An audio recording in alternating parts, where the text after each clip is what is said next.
The episode starts with Kaiju going to the capital city to attend a prestigious school that's highly regarded both inside and outside the kingdom. It's a medieval-style society with a strict hierarchy. However, at the school, he's now considered a mediocre background character and is placed in lower dorms and buses. Keiju's friend teases him about being in the lower dorms, and Keiju wishes to move up to the upper dorms like his sister. To do this, he has to become the champion at the bush competition. During the festival, they discuss a penalty for a previous test, which is to confess love to the most beautiful lady in the school. He travels in a crowded bus meant for background characters and spends most of his time with these individuals. When they arrive at the school, they witness a boy proposing to the most popular girl on campus. Keiju feels insulted for the boy when she brutally rejects his proposal in front of the entire school. Keiju's newsmates encourage him not to lose hope after witnessing the rejection. Despite feeling nervous, Keiju decides to confess his love to the same girl in a mediocre way. He's prepared for a brutal rejection. But to his surprise, the girl's eyes widen as she says yes, making Keiju the luckiest guy on campus. The boys are jealous, and the girls are amazed, wondering how Alexia could say yes to Keiju's proposal. Even Keiju himself wasn't expecting this outcome, which happened in the cafeteria. Keiju's friends are mourning the loss of their chance with Alexia when she unexpectedly joins them. They're all surprised and start nervously gossiping as she sits in the lower nobility seats for the first time and is served royal food. However, she chooses to try the ordinary food instead. Keiju gulps down all of her royal food and enjoys it while Alexia sits with them in the cafeteria, causing a stir among the other students. Alexia decides to join Section 9, the lowest section in the school, and Keiju agrees to join her. The princess also invites him to participate in the traditional bush in Section 1, and the instructor welcomes him. Everyone is excited to see Keiju's abilities as a background character. During his fight with the princess, Keiju analyzes that she has slow movements. She later copies Keiju's stretches and doesn't review their strokes and counter-strikes. The princess doesn't use magic and violates the basic rules of matching each other's powers during the bush practice. The instructor asks for her final decision about dating him, and she agrees, which makes the instructor laugh. However, she later reveals that the instructor wants to get engaged to her, and she only accepted Keiju's proposal to avoid this engagement. Keiju refuses to help the princess and wishes to avoid attracting the whole school's attention.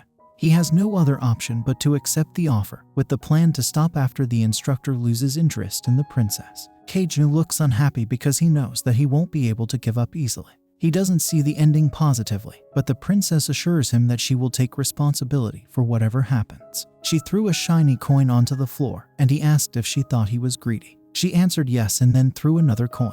He eagerly jumped to pick it up from his mouth. She praised him, calling him a good doggy. They spent the rest of the day together as a couple. The whole school calls Keiju a gold digger, and the princess finds the instructor infuriating due to his arrogance about his sword skills. Although she is careful to appear composed in public, she is actually a whirlwind of insults towards him. Keiju agrees with her to avoid pointless arguments. While eating ice cream together, Keiju asks the princess about the possibility of marrying the instructor. Although he has status, power, fame, and everything that could make her happy, she despises him for his perfect appearance. Instead, she prefers someone who is genuine both inside and out, even if they have an average lifestyle. The princess rewards Keiju with another coin for agreeing with her argument. While traveling on the bus, they discuss their lives. The princess opens up to him and shares her thoughts, seeing him as a mysterious person. Keiju notices her lackluster behavior and asks about it. She reveals that she has always wanted to be as strong as her sister Iris, but despite her best efforts, she was never able to beat her. However, she has found her own way to become strong, and now everyone knows her as a fencer. She finds Keiju's fencing style to be just as ordinary as hers, and that's what she likes about him. She considers it unfortunate, but Keiju insists that he finds it fortunate and tells her that he likes her fencing style. She shares that her sister told her the same thing when she lost the Bushin Festival last time. The princess was feeling sad at that time, but Keiju reassured her that he likes her fencing style because he can relate to her. She pointed her sword at him, but he didn't respond. She then left the bus, and Keiju thought that their relationship was over. Later, Keiju's friend asked if he had kissed the princess in the 2 weeks since they started seeing each other. Keiju denied it, and his friend cursed him for missing out on a golden opportunity. Meanwhile, the instructor asked about the princess because she had been missing since the night before, and Keiju was the last person she contacted. Keiju was in big trouble, as everyone was ready to kill him. With just one command from the instructor, Keiju surrendered and knelt down in front of the crowd. we see that the princess is being held captive in a cage by an evil doctor. The doctor refers to her as Blood Royal and keeps a demonic creature with one bloody eye and a large hump chained up nearby. The doctor comes to the cage and takes the princess's blood. Meanwhile, Kaiju is tied up with ropes and being tortured by schoolboys. They believe he has kidnapped the princess and are demanding answers, but he denies any involvement and refuses to answer their questions. The boys continue to harm Kaiju by stabbing nails into his thighs. Despite the pain, Kaiju becomes excited because he believes this is his chance to be a background character. He pretends to scream for his life. Meanwhile, the doctor continues to extract the princess's blood until he suddenly becomes insane, triggered by memories of his past. Some individuals had destroyed his laboratory just as his science experiment was about to be completed. In his madness, he begins to attack the nearby demonic creature. The princess remains calm and unafraid as the doctor performs his strange experiment using her blood. Meanwhile, the school authorities are frantically investigating the kidnapping. They believe Kaiju to be the culprit, as he was the last person seen with the princess. The head of the school, who is also the princess's sister, is among those leading the investigation. Kaiju's sister arrives at the scene and pleads for her brother's release from the cruel schoolboys.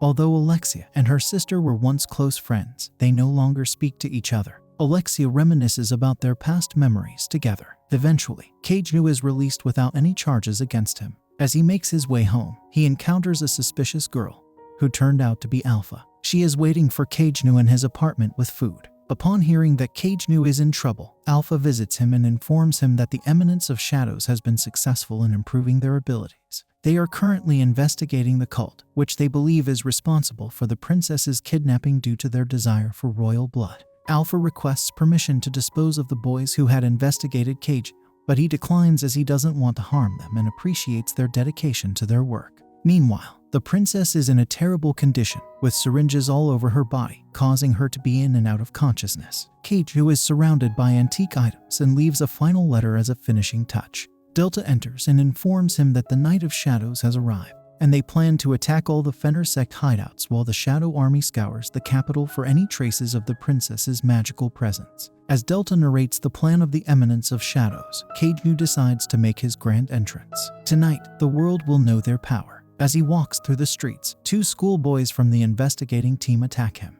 Kaiju, using his superpowers, kills them in self-defense. Kaiju promises that everything will be finished by sunrise, and Delta takes notes of his statement. The Shadow Army destroys several places in the city, and the entire battalion is in action to uncover the truth. The school's princess orders the Night Order to take immediate action to find the suspect. Meanwhile, the evil doctor injects a prototype into the demonic creature, transforming it into a colossal devil that kills the doctor and breaks free from its chains. The creature rampages through the city, terrifying the public and freeing the princess. Alexia returns to the city and encounters a boy from the school who had funded the doctor's research and was involved in the princess's kidnapping. The boy reveals that with the princess's blood and the doctor's research, he can obtain the 12th seat in the rounds, the 12 highest-ranking knights in the order. He would gain both money and fame as the highest-ranked knight. Alexia becomes extremely aggressive and attacks the boy with her sword. He retaliates by insulting her weak powers. After a series of acrobatic moves, he defeats her and makes her kneel down. Suddenly, they hear footsteps and it turns out to be Kaiju, wearing his Black Eminence of Shadows attire. If you missed the previous episode, watch the video on the left and don't forget to subscribe to Annie Explainer for more anime recaps.